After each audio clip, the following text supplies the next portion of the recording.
Saya yakin banyak di antara saudara-saudara, terutama yang punya utang nih, merasa bahwa penghasilan, pendapatan saat ini nggak cukup buat memenuhi kewajiban, nggak cukup buat memenuhi kebutuhan hidup.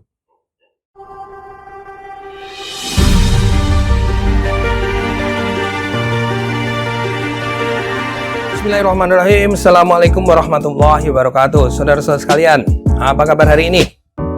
Nah, saudara sekalian, ada suatu pertanyaan yang cukup menarik. Apakah penghasilan Anda saat ini cukup, berlebih, atau kurang?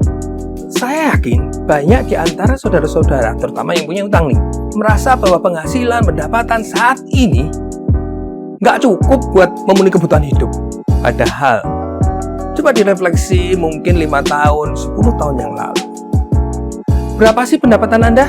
Misal, 10 tahun yang lalu, dengan pendapatan 1 juta rupiah per bulan, Anda merasa, kok penghasilan cuma 1 juta ya?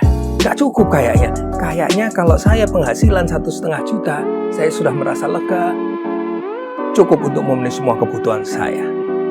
Kemudian tahun berganti, ada kenaikan karir, akhirnya penghasilan Anda menjadi 2 juta sebulan. Coba ingat-ingat, pada waktu penghasilan 2 juta sebulan, apakah waktu itu Anda merasa lega, merasa cukup penghasilannya? Apakah Anda merasa bahwa, oh saya sudah berlebih? Atau sama seperti ketika pendapatan Anda cuma 1 juta, Anda merasa kekurangan. Lalu mungkin 3 tahun yang lalu pendapatan Anda 10 juta sebulan. Ketika pendapatan Anda 10 juta, pertanyaan saya berulang lagi. Apakah pendapatan itu cukup untuk memenuhi semua kebutuhan Anda, semua kewajiban Anda? Saya yakin banyak di antara Anda merasa, kok nggak cukup juga ya? Jadi penghasilan itu harus berapa? Kenapa penghasilan 1 juta nggak cukup, penghasilan 2 juta juga nggak cukup, penghasilan 5 juta nggak cukup, 10 juta nggak cukup, bahkan mungkin nanti kalau penghasilannya Anda 100 juta juga nggak cukup juga. Terus cukupnya berapa? Ada orang yang melupakan. Kenapa sih terlalu berulang seperti itu? Ketika pendapatan 1 juta kita merasa kalau pendapatan 200 juta semua jadi gampang, semua jadi cukup, kita jadi berlebih. Tapi ketika penghasilan 2 juta, kekurangan juga. Kita merasa kalau nanti penghasilan 5 juta, kita akan cukup, berlebih, lega rasanya, bebas hidup ini. Tapi faktanya, kita kekurangan juga.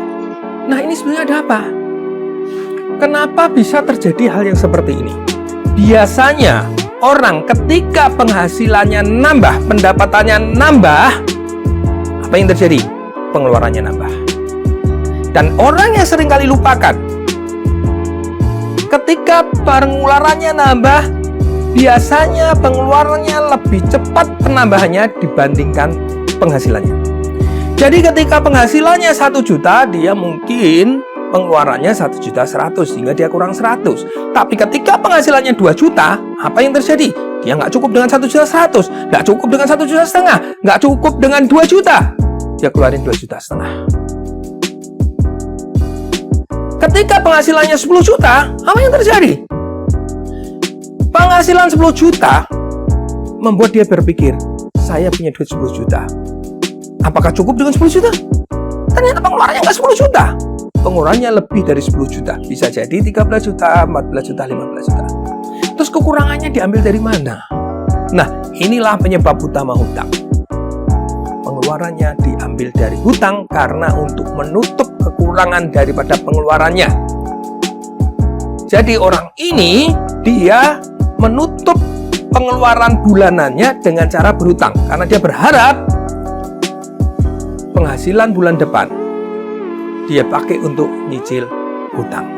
Dia berharap bahwa nanti penghasilannya akan naik sehingga hutangnya bisa terbayar. Tapi ternyata, saudara-saudara sekalian, skenario tidak selalu seperti apa yang kita inginkan. Seringkali skenario yang kita rencanakan tidak sesuai dengan harapan kita. Sehingga apa yang terjadi? Ketika kita mau bayar utang nggak bisa, ketika kita mau menyicil utang nggak bisa, apa yang dia lakukan? Yang dia lakukan, yang orang lakukan adalah menambah utang lagi. Dulu, ketika mau berangkat kerja, cukup naik bis kota. Sudah bahagia kan naik bis kota. Ketika penghasilannya nambah, dia naik sepeda motor. Sepeda motor, cicil, kredit di bank, riba ini. Ketika penghasilannya mulai nambah, akhirnya dia beli mobil. Mobil gak cukup duitnya, duit cash. Utang lagi dia, nambah utang. Dulu makan di warteg aja cukup. Sekarang dia harus makan di mall. Dulu jalan-jalan di taman kota aja cukup. Sekarang ketika jalan-jalan dia harus keluar kota atau keluar negeri. Inilah yang membuat penghasilannya tidak cukup untuk menutup pengeluarannya. Nah, jadi apa yang harus dilakukan? Saya akan memberikan tips saudara-saudara sekalian. Ketika penghasilan Anda nambah, jangan menjadikan alasan pengeluaran harus nambah. Kalaupun pengeluarannya nambah, maksimal 50% dari penghasilan yang kita dapatkan, itulah yang boleh dikeluarkan. Nah, jadi saudara-saudara, ingat, jangan sampai pengeluaran Anda jauh lebih cepat penambahannya dibandingkan penambahan penghasilan Anda. Jika itu terjadi, apa akibatnya? Hidup selalu kekurangan. Bagaimana hidup supaya bisa cukup? Rubah mindset. Uang saya nambah, penghasilan saya nambah, tapi pengeluaran saya tidak akan menambah banyak.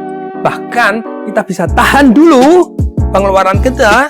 Ketika kita mau beli sepeda motor, beli dengan cara cash. Ketika kita pengen mobil, beli mobil dengan cash. Ketika kita pengen jalan-jalan ke luar negeri, jangan kredit, pakai uang cash.